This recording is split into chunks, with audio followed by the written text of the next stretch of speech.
ময়ূক রঞ্জন ঘোষ বিতর্কিত সংবাদ উপস্থাপন, ভুল তথ্য দিয়ে সাজানো গল্পের উপর দাঁড়িয়ে চিৎকার চেঁচামেচিতে উত্তেজনা তৈরি করেই ইতিমধ্যে আলোচনায় রিপাবলিক বাংলার এই উপস্থাপক।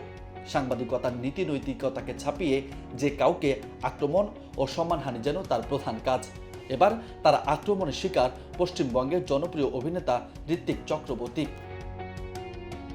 পশ্চিমবঙ্গের জনপ্রিয় অভিনেতা ঋত্বিক চক্রবর্তী ফেসবুক পোস্টের পর এবার সামাজিক যোগাযোগ মাধ্যমে এক অভিনেতার বিরুদ্ধে স্ট্যাটাস দিয়েছেন পশ্চিমবঙ্গের আলোচিত এই সংবাদকর্মী।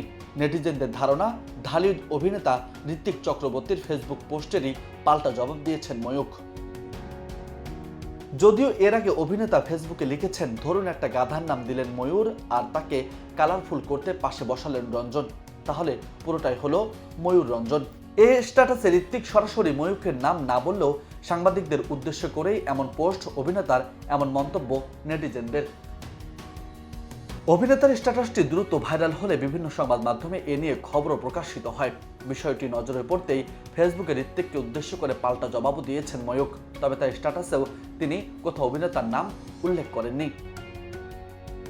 ফেসবুক পোস্টে বিতর্কিত এই সংবাদকর্মী লিখেছেন, ভেবেছিলাম শুধু বাংলাদেশের অনেক চ্যানেল ইউটিউবারকে খেয়ে পরিয়ে বাঁচিয়ে রেখেছি। আমাকে দিয়ে কন্টেন্ট বানিয়ে তারা সবাই দুবেলা খাচ্ছে, গাড়ি বাড়ি করছে। আজ দেখি ঘরে বসে যাওয়া এক অভিনেতার ফ্লপ ক্যারিয়ারকেও পুনর্জীবিত করলাম। নিজের সিনেমার প্রমোশন ভিডিও, কন্টেন্ট বা ইন্টারভিউ পোস্ট করলেও এত লাইক কমেন্ট পায় না যতটা আজ পেয়েছে। এরপর ময়ূক লিখেছেন, শুনেছি আর চাকরি চুরির টাকায় বানানো সিনেমায় অভিনয় করতে হবে না। আমাকে নিয়ে লিখে 2 পাইস লাভ যদি কারো হয়, আমি তার পাশে দাঁড়াতে রাজি। বড় ভালো লাগলো, আর কেরিয়ার ঘুরে দাঁড়াক। সবশেষ বিতর্কিত সংবাদকর্মী লিখেছেন, গরমকাল, আমার কথা প্লিজ রেগে যাবেন না। সেকুমাকু শোনা আমার, আরো বেশি কিছু সময় একটু চিরবির চিরবির করবে।